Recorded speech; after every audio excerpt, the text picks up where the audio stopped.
त्रिविधो भवति प्रियः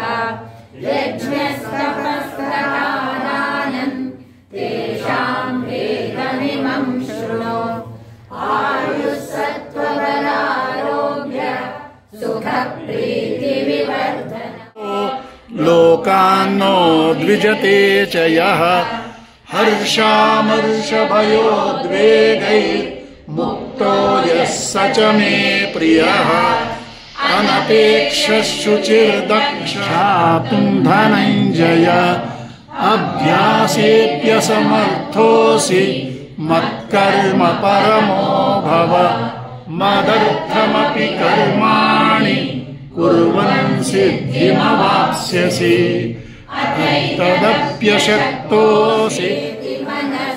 समाधाय स सात्विकः अभिसन्धाय